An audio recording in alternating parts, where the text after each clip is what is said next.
Okay, now I've seen several videos on YouTube about the Hornby 00 gauge live steam engine refueling process, but none of them seem to be very definitive. Allow me to go through some of the nuances and the details of doing such a task. Now, the Hornby Live Steam engine has its boiler in the tender. To fill it, one removes the fake coal in the tender, and as you can see there's a little brass boiler there. Now this brass boiler runs on the voltage that's coming through the rails of approximately 15 to 17 volts DC. As you can see, I'm unscrewing the filler plug as we speak, and when it's fully removed, put it in a safe place. Now the kit comes with a syringe, several syringes actually. This one I have pre-filled with distilled water. You carefully insert it into the boiler. Now it's important that you insert it using the needle, or the blunt needle, because there's two cavities in there. I need to get another refill from the bottle of distilled water. The boiler takes approximately 2 and change of these syringes. As you can see, I've already steamed this tonight, and there's an overflow. This area here catches the overflow, and that's why there are 2 chambers. So you remove the excess and put the stopper back in. Now the gasket on this is very delicate, so I have found that if you screw it until it's barely touching, and then using the screwdriver add an additional 1/4 of a turn. No more, otherwise you will destroy the gasket. Okay, then you put the fake coal cover back on and move on to the oiler. Now the oil, and the manual suggests 0.5 milliliters for every 4 to 5 steamings. As you can see, I'm using the little wrench that came with it to open this little cover. And inside the cover there is a small screw that seals the steam box into which you insert the proprietary steam oil.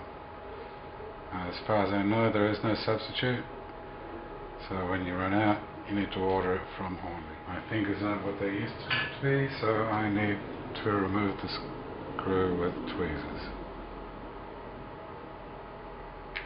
So I figure 0.1 milliliters per steaming would be sufficient. So I've preloaded this smaller syringe with 0.1 milliliters of oil. Easy peasy. One needs to be careful about the oil level, because that's what lubricates the pistons and the valve gear and the throttle and all sorts of goodies inside. So one must not let them dry out. Now to reinsert the screw and screw it down snugly. This does not require the 1/4 turn that the boiler filler needed, but nevertheless just gently snug it down, not too tight. Okay, and then put the little funnel back on again. As you notice, I've got a little aluminium insert. This seems to improve the chuffing sound and the steam chuffs. So carefully clip that into place. And I found that one should never, as you notice, this is not the original track, one should never put the heater above simmer. There's 3 settings, simmer being the lowest, because the track can get rather hot and you don't want the sleepers, or railroad ties as they call them in America, and you don't want them to melt. So I will continue when the locomotive has reached operating temperature. Okay, now this has been simmering for a few minutes. As you can hear, there's a whistling sound, which means I'm getting electrical conductivity from these wheels here, which is where it gets the hottest. And the red lamp inside, red LED I should say, means that it's not going to go anywhere. It's stopped right now. The last thing you want is for that to be green, is because the locomotive will run away from you. Unintended acceleration as we know it. And as you can hear in the background, there is a slight popping sound, which means that we are nearly up to operating temperature. Sometimes I've found it's beneficial to actually literally move the locomotive. To do so, I should not use one's bare hands, but use the heat-proof gloves supplied in the kit, which I've obviously used. That is the safety valve, which means that we're up to temperature.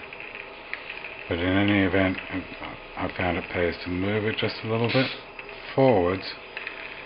The reason why is you want to make sure that the valve train is correctly oriented, so when you move, it moves the correct direction. And also, if there's any water in the pistons, in the cylinders rather, if there's any water in the cylinders, you have a chance of expelling them. So now with the controller, you jog the controller until that LED turns green. As you can see, it has yet to do so. So you keep jogging until it turns green. There it goes. And with the heat-proof glove, push it forward a little to expel water out of the cylinders, and add a little more throttle. And don't be afraid to continue pushing it, because the first few revolutions are going to be necessary to expel the water. A couple more jogs. I don't know whether you can hear the water expelling. And give it a bit of throttle. And now the water is expelled. As soon as it starts moving, throttle it backwards. The glove is designed to catch the locomotive in case it runs away. In this case, the throttle seems to be approximately correct, so we're good to go.